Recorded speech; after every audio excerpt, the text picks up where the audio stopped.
सज्जनों, बहुत सुंदर कथा की पवित्र श्रृंखला चल रही थी।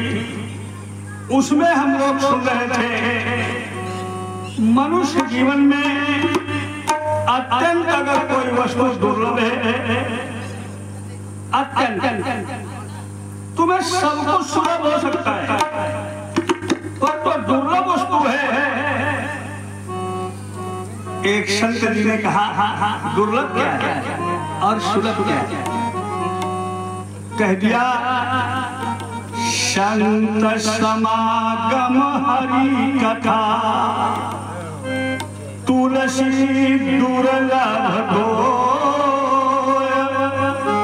अशुद्ध दारा अवलक्ष्मी ये पापियों के घर, ये तो दैत्यों के यहाँ, निशाचरों के यहाँ, पापियों के यहाँ, भोगियों के यहाँ पत्नी होती है, पुत्र होते हैं और धन होता है।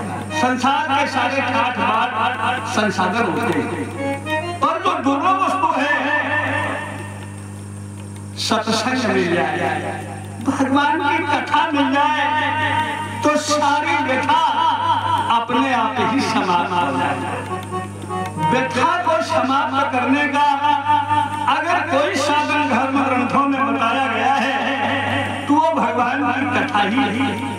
कथा से व्यथा जाएगा और वो कथा तुम्हें संतों से मिलेगी।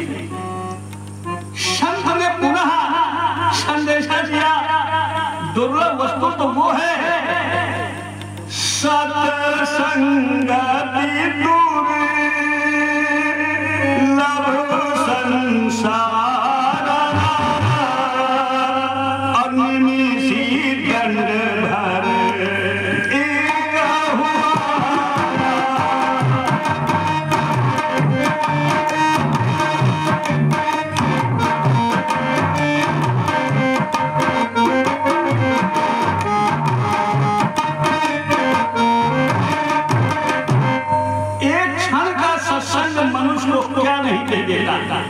एक क्षण के सत्संग से मनुष्य क्या नहीं प्राप्त कर लेता, उसका स्वभाव बदल जाता है, उसका जीवन बदल जाता है, उसके विचार नष्ट हो जाते हैं, जीवन संस्कारों से पूर्ण हो जाता है। तभी तो संतों ने कह दिया एक घड़ी का सत्संग, आधी घड़ी का सत्संग, चौथाई घड़ी का सत्संग जीवन में कितना महत्व रखेगा, ये कभी व्यर्थ नहीं जाएगा। ध्यान रखना, क्यों? एक घड़ी आधी घड़ी और आधी में पुण्य आध और तुलसी संगत साधु की तो हर अपराध करोड़ों अपराध समाप्त हो जाएगा। सत्संग चाहिए। अभी कल की कथा में श्रीमद् भागवत के महत्व की कथा में हम सभी लोग सुन रहे थे, सभी लोग सुन रहे थे। ये कैसा कितना महान ग्रंथ है जिसके शब्द शब्द में जीवात्मा परमात्मा एक होता हो। ये परमहंसों की संगीता है, बहुत कल्याणकारी ये ग्रंथ है, पुराण है। सज्जनों, ज्ञान और वैराग्य किससे स्वस्थ हुए, किससे कल्याण हुआ? भक्ति तो नृत्य करने लगी, भक्ति नृत्य करने लगी। सारे श्रोता भक्ति के आनंद में ओत-प्रोत थे, सबके हृदय में भक्ति बैठ चुकी थी। जैसे भगवान ने देखा कि सबके हृदय में भक्ति बैठी है, आसक्ति समाप्त हो गई है, तो भक्ति के वशीभूत होकर भक्ति की गोद में बंद करके परमात्मा उस हृदय में चले जाते हैं जिस हृदय में भक्ति होती है। क्यों भाई? भगवान ने कहा सबरी, मैं अगर कोई नाता मानता हूँ, कोई रिश्ता मानता हूँ तो केवल क्या कह दिया? कहा रघुपति सुन भामिनी बाता, मानव एक भगति करना।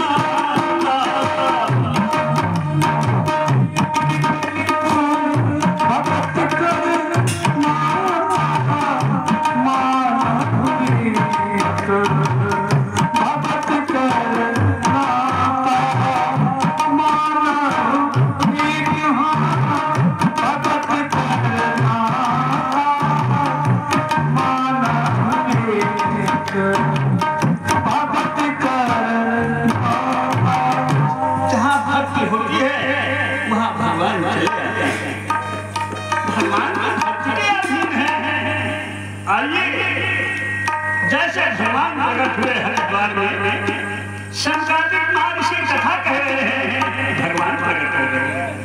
जैसे सब लोगों ने भगवान को देखा, दर्शन किया, कितनी सुंदर प्रतिमा है, कितना सुंदर स्वरूप है, और जग के तारनहारी कब तेरा दर्शन होगा, जिसकी रचना इतनी सुंदर, वो कितना सुंदर। सबने जैसे भगवान का दर्शन किया, इतने गदगद हो गए। लोग सोच रहे थे, कल्पना कर रहे थे कि जिस सांचे में ढाला प्रभु वे उन्हें ढाल कर टूट गया, और जिसने जिस दम देखा उनको, उसका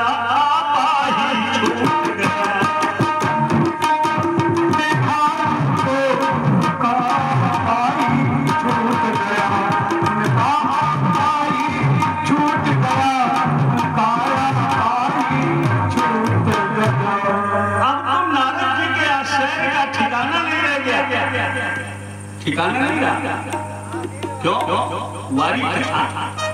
मैं कितना परेशान था ज्ञान वैराग्य को स्वस्थ करने के लिए, लेकिन ये स्वस्थ हुए तो किससे हुए?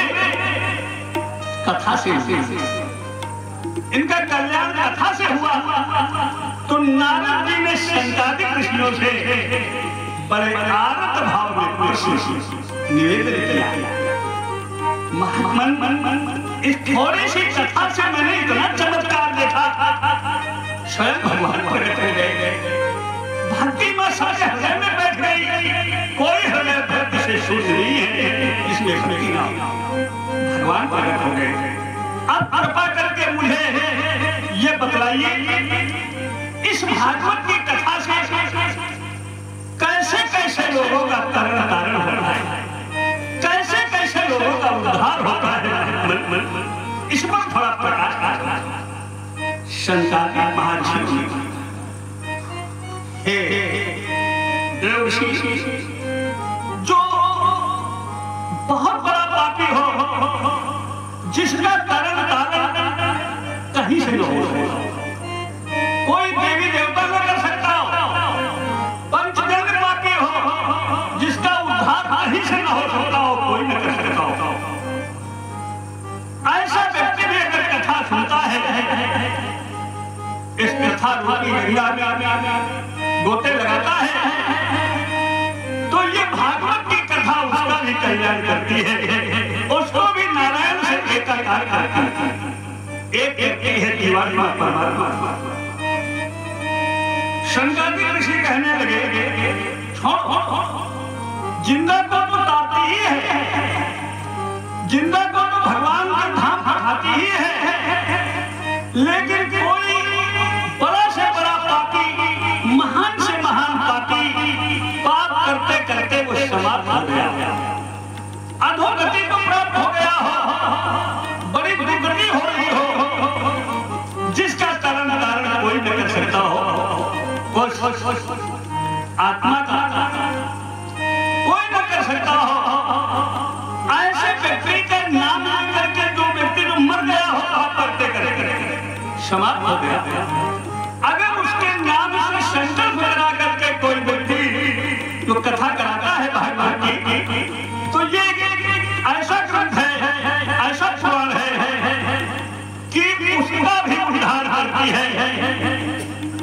आत्मा को भी परमात्मा में समाहित करती है, वो आत्मा भी परमात्मा में विलीन हो जाती है। फिर जीव की सत्ता नहीं रहती, समाप्त हो जाती है। जैसे आप लोग दूध में पानी मिलाते हैं कि पानी में दूध मिलाते हैं कि दूध में पानी मिलाते हैं, और पानी ना मिलाओ तो काम भी ना चले, काम भी नहीं चलेगा। परिवार बड़ा है, दूध महंगा है, और जब दूध में पानी मिला देते हो तो पानी स्वयं दूध हो जाता है, स्वयं दूध के आकार में हो जाता है। इसी प्रकार इस कथा के माध्यम से परमात्मा को पा करके प्राणी स्वयं परमात्मा स्वरूप हो जाता है। फिर वो जीव की संख्या उसकी समाप्त हो जाती है। जैसे तो चावल धान नहीं होता, चावल धान नहीं होता, तो धान से चावल होता है, लेकिन चावल से धान हो जाएगा नहीं। आइए उसका भी कल्याण करते हैं। शंकादिक ऋषि कहने लगे कि ये मानव प्रकृतस्तु सर्वदा, जो रात दिन पाप कर रहा है, जो मनुष्य रात दिन पाप कर रहा है, ये मानव प्रकृतस्तु सर्वदा और सदा दुराचार रता,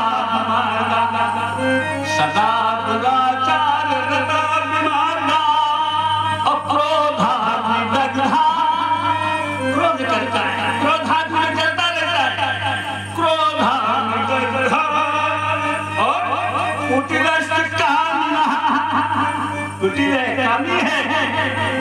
अगर वो भी एक सप्ताह नियम से ये कथा सुनता है तो ये ऐसे भगवत की कथा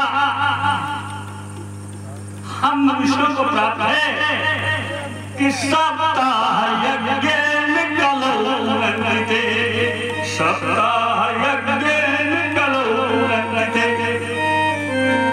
उसका भी उद्धार होता है एक सप्ताह में, उसका भी उद्धार होता है, जिसका उद्धार नहीं चल सकता।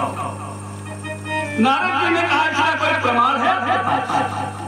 भाई जिंदा को तो मान लेंगे कि जिंदा का कल्याण भागवत करती है, भगवान के धाम पढ़ाती है, जीवात्मा परमात्मा को एक करती है, लेकिन जो मनुष्य मर गया हो उसके नाम से कथा कराती जाए, उसका कल्याण हो जाए, इसका कोई प्रमाण है आपके पास? शंकादिक महर्षि कहने लगे प्रमाण है, ध्यान से सुनो।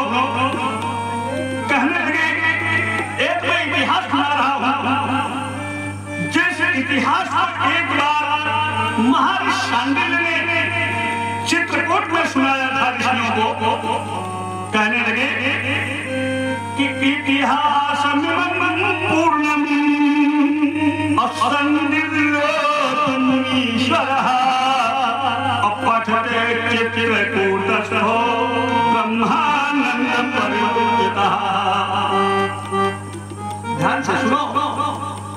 एक बार महर्षि शांडिल्य ने चित्रकूट में भागवत की थोड़ी महिमा का वर्णन किया था, थोड़े महत्व का वर्णन किया था, जिसमें आत्मा, बुद्धि और मन का वर्णन है।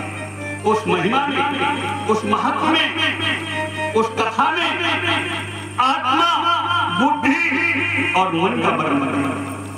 जब ये बुद्धि आत्मा को छोड़कर मन के पास चली जाती है, मन पर विश्वास कर लेती है, तो मन का जो स्वभाव है, मन हमेशा नीचे की ओर जाता है, जल हमेशा नीचे की ओर जाएगा, मन हमेशा नीचे की ओर जाएगा, मन और जल की एक गट नीचे की ओर जाएगा। तो जब ये बुद्धि मनोगामी हो जाती है, आत्मदेव से तर्क वितर्क करती है, संदेह करती है और संसार के विषय भोगों पर विश्वास करती है। बहुत अच्छी कथा है। तो आत्मदेव पर कोई प्रभाव नहीं पड़ता है, कोई प्रभाव नहीं पड़ता। गीता में कृष्ण कहते हैं, रामायण में तुलसीदास महाराज कहते हैं, और भागवत श्री वेद व्यास जी कहते हैं आत्मा पर कोई प्रभाव नहीं, अगर प्रभाव पड़ेगा तो बुद्धि पर पड़ेगा, बुद्धि नष्ट होगी तो ये दुर्गुणी रूपी बुद्धि स्वयं नष्ट हो जाती है और आत्मधैर्य में कोई प्रभाव नहीं पड़ता। इसी बात को गोस्वामी जी ने अपनी जो रामायण में लिख दिया कि इनको पंथ पावे धारा ही खगेशा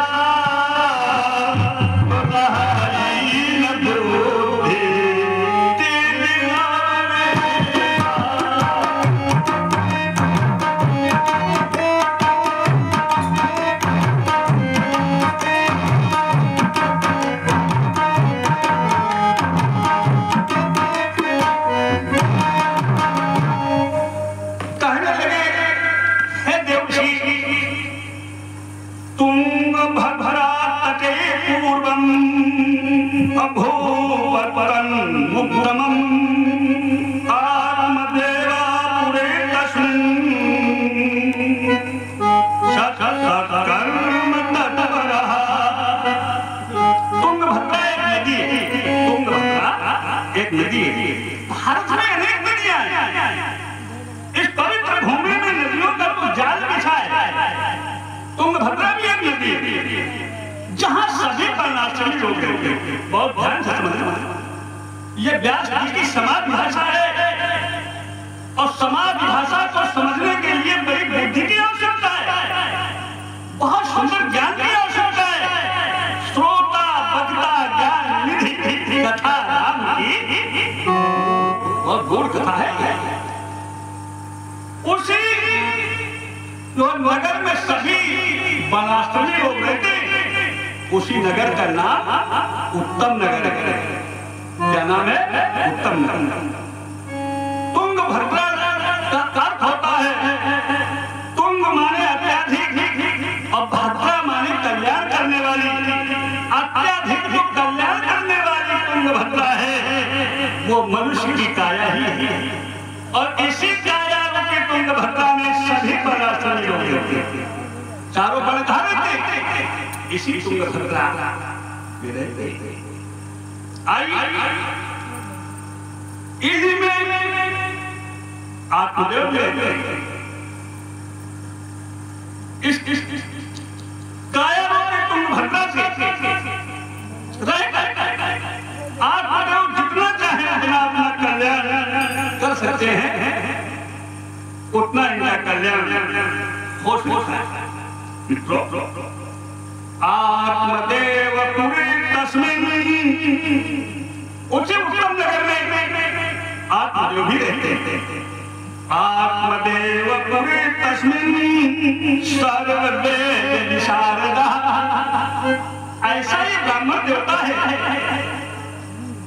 जितने वेद हैं हर वेदों में विशेषज्ञ, हर वेदों में इन्हें पूर्ण ज्ञान है, विशेषज्ञ।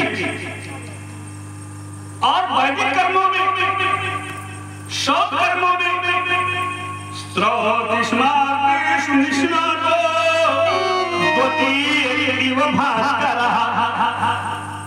संपूर्ण वेदों का वरिष्ठ ज्ञान है।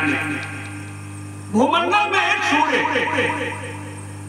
एक सूर्य तो दिखता है और उनमें कितना ज्ञान है, शायद संत अनंत श्री हनुमत लाल भी 6 महीने उनके पास रह करके वेदों का ज्ञान किया। 6 महीने जितना बड़ा ज्ञान गायत्री के प्रतिपाद्य देवता भगवान सूर्य, लगता है कि दूसरा सूर्य है भूमंडल का कौन? आत्मदेव। द्वितीय भास्कर, कितना संस्कृत ज्ञानी है, प्रकांड विद्वान है ये ब्राह्मण मित्रों, और संपूर्ण वेदों के कर्मों में निपुण भी है, ज्ञान भी है। आइए भिक्षुको विद्यमान लोके तत्प्रिया कुंडली स्मृता।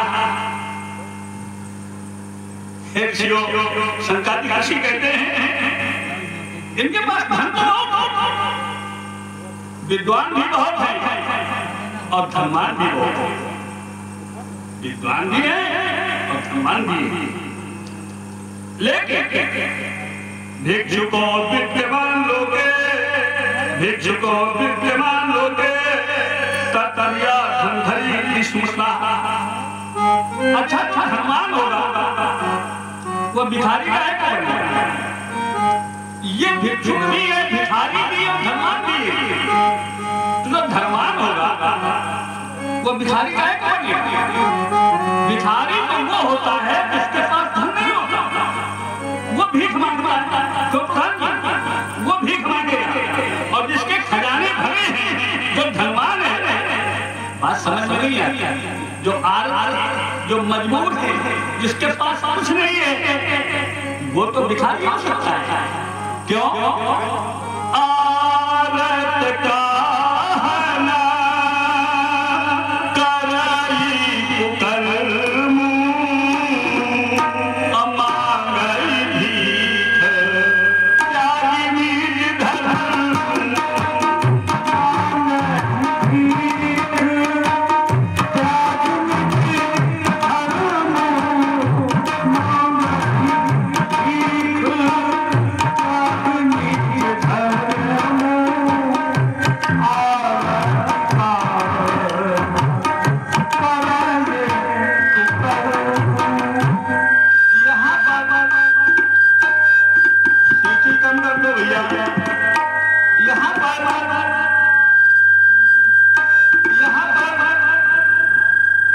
भिखारी शब्द का जो अर्थ है वो पाने से लिया गया है।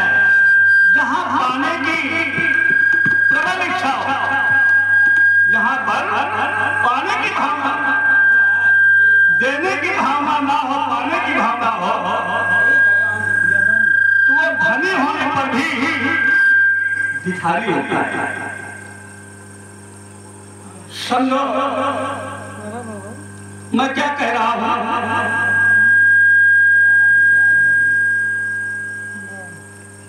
समझो मैं क्या कह रहा हूं।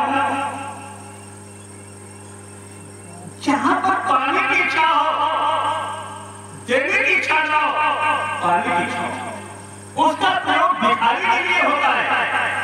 धन तो बहुत है, पर पाने का भाव समाप्त नहीं हुआ, लेने का भाव समाप्त नहीं। और एक भीख मांग रहा हो, उसमें देने की इच्छा हो, इनको क्या दे दे, इनकी क्या सेवा कर दे, इनको कैसे संतुष्ट कर दे, तो वो भिखारी होने पर भी धनी होता है। और जिसमें लेने की पाने की भावना होती है, वो धनी होने पर भी भिखारी होता है। तो पंडित जी ने अभी पाने की इच्छा समाप्त नहीं हुई, धन तो बहुत है, इसलिए भिक्षुको विद्यमान लोगे, भिक्षुको विद्यमान लोगे। धनवान तो है, विद्वान तो है, पर भिखारी भी है, क्योंकि पाने की प्रवृत्ति, अगर पाने की प्रवृत्ति समाप्त हो जाती है, जब पाने का भाव समाप्त हो जाता है, तो एक संत जी ने कहा, जब धन की चाह न रह जाए, धनवान से ही कहते हैं, जो निज में दोष न रहेंगे, विद्वान से ही कहते हैं, विद्वान से ही कहते हैं। जब धन को पाने की चाह हो गई, वो धनवान चाह गई सीता की मनवा पे परवाह, जा तो कछो न चाहिए सोई सहन, वो है। इसलिए धन तो है, पर पाने का भाव है, इसलिए इनकी जो पत्नी बहुत सुंदर है, बहुत सुंदर है, लेकिन उसी प्रकार से सुंदर है जैसे कोई सुवर्ण का घट हो, ऊपर से देखने में बहुत सुंदर हो, जो सोने का बना है, और भीतर उसमें जहर भरा हो। इसी प्रकार वो देखने में जो सुंदर है, उसमें भी जहर भरा है भीतर से। गोस्वामी जी ने बताया कि घाट तो सुंदर है, सोने का है, और अगर उसमें जहर हो तो मुख मलिन तन सुंदर कैसे और विषय रस भरे कनक घट जैसे।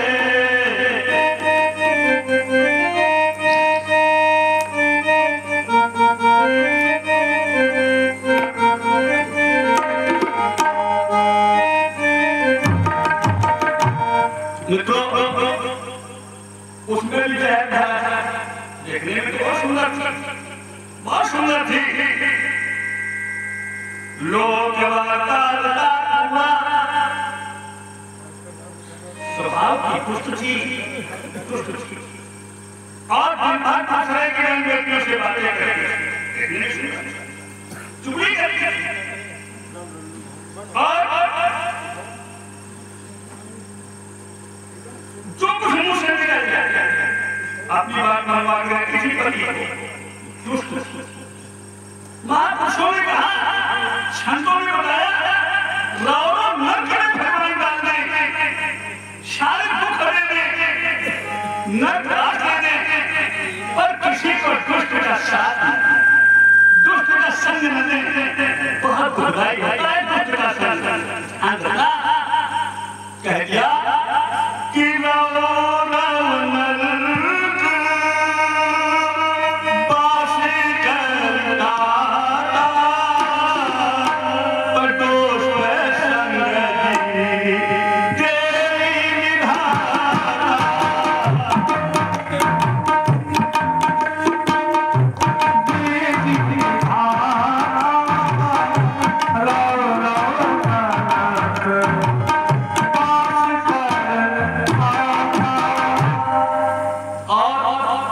किसी को दुष्ट पत्नी मिल जाए, दुष्ट पत्नी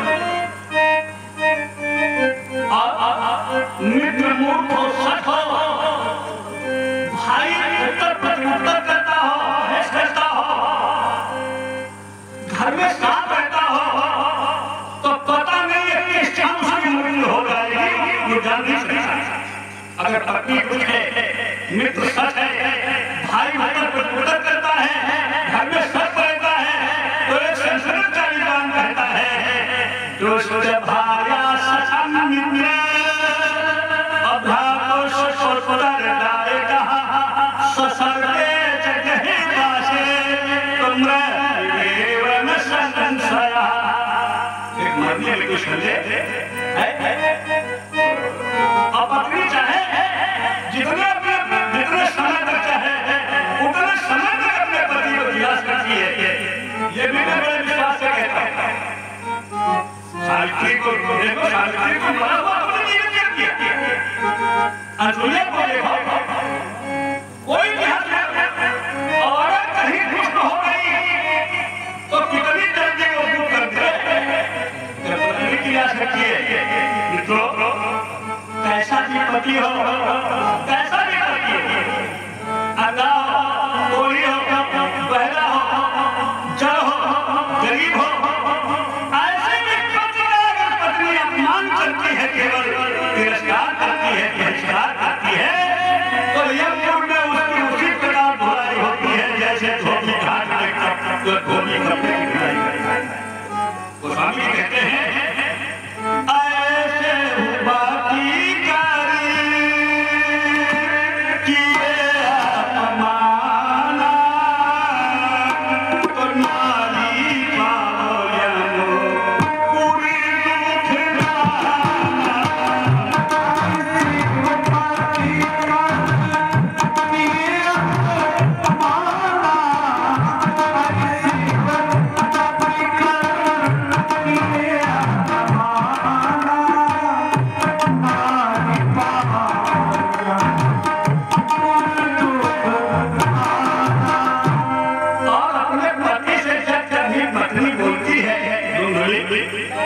देखने के लिए बहुत सुंदर है और कहा गया जिसकी पत्नी बहुत सुंदर हो, बहुत सुंदर हो, कमरे से आप सुंदर नारी वो मित्र नहीं हो सकती, वो मित्र नहीं हो सकती। जब कभी बोलती है गाली देती बात, अब शब्दों का प्रयोग करती है, दुष्ट है इसलिए कह दिया। अब आप सुनते सहन करते गालियां सुनी अपमान सहे और फिर भी तो छोड़ा था, फिर भी तो छोड़ा था।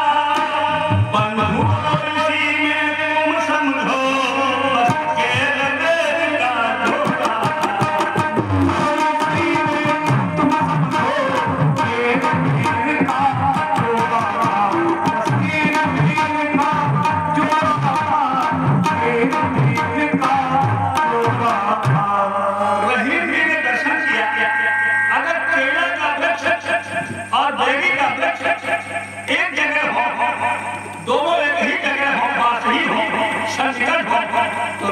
सोचते हैं कैसे कैसे साथ रह पाएंगे।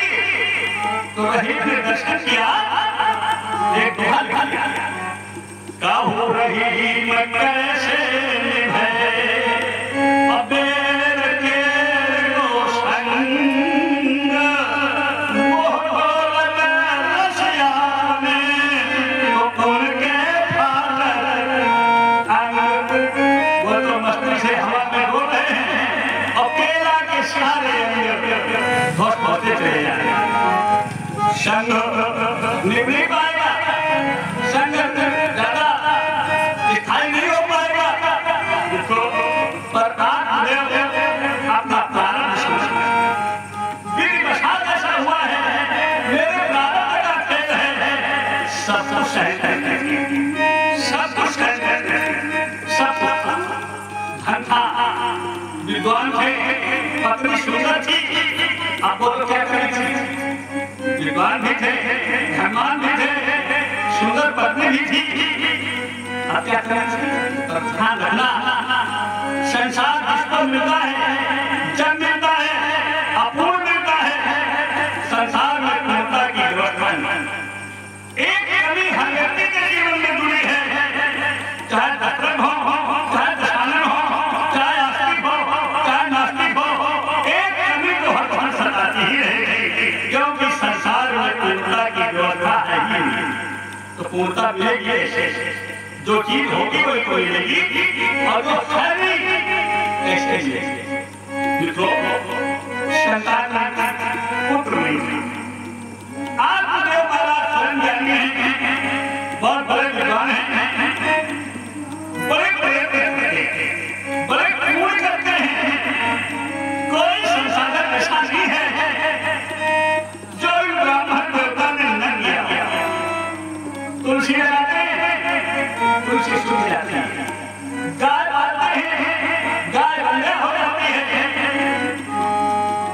बड़े उपाय किए हैं, पर उपायों का जो परिणाम हुआ है सो ये हुआ है कि ना पुत्रो ना पुत्री तब चिंता सुरम नशन। उन संसाधनों से, उन पूर्णों से, उन सत्कर्मों से ब्राह्मण के न पुत्र हुआ न पुत्री हुई।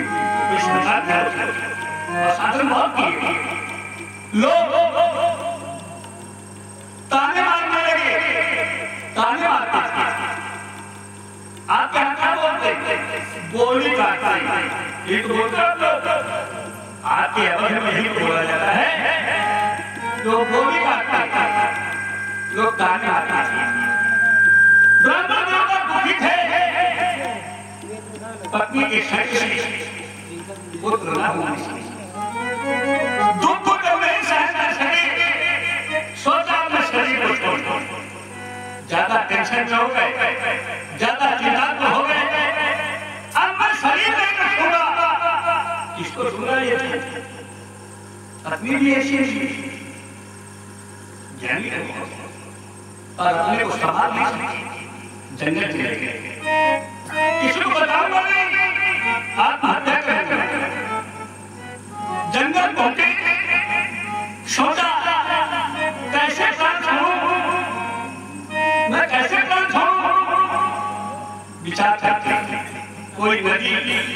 सरोवर जलाशय मिल जाए उसी में प्रवेश कर जाऊंगा, छलांग लगा जाऊंगा, पैर जाता नहीं, स्वयं शरीर टूट जाएगा। अब वो जलाशय सरोवर खोद देते, हमारे यहाँ कहा गया है खोदने से मिल जाती है और वो सद्भाव से मिल जाते हैं। जिन खोजा तिन पाया, सुंदर सरोवर सन्यासी हमारे ग्राम घर देवता बैठ गए, गर्भ भीतर विश्वास अरे होता आज नहीं है बड़ा महापाप। जैसे खड़े हुए अब इस जल में छलांग लगा रहा हूं, शरीर छोड़ दो, जैसे खड़े होकर जल की ओर ढलने लगे, ब्राह्मण वेद पढ़ रहे हैं, मंत्र बोल रहे हैं, वैसे ही महाभारत सन्यासी आत्मदेव ने सोचा मृत्यु को बंदी, मरते समय कोई साधु आ जाए, कोई भक्त आ जाए, कोई महात्मा आ जाए, तो ये मृत्यु बनने की सूचक है। प्रणाम क्या किया? प्रणाम जो प्रणाम सन्यासी ने आशीर्वाद दिया और आशीर्वाद देकर बोले ब्राह्मण देवता क्या बात, क्यों बोले? आंसू कब तक गिर रहे थे, क्यों बोले? क्या दुख है? ब्राह्मण हो गए। सन्यासी जी ने कहा कथम रोदसी विवर्तकम काते चिंता बनीयसी भगवत्रे सविस्तारम स्वस्य दुःखस्य कारणम। तुम अपने दुख का कारण बताओ, तुम क्यों दुखी हो, तुम क्यों रो रहे हो? ब्राह्मण देवता ने कहा महाराज अपने पापों का वर्णन मैं कहां तक करूं?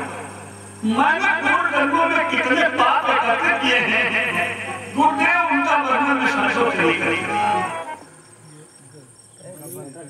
सोनू, ओ सोनू, देख के उजियल ले लियो। भैया इसको थोड़ा जो बंद कर दो। मोबाइल बंद कर दियो। कोई नहीं है क्या?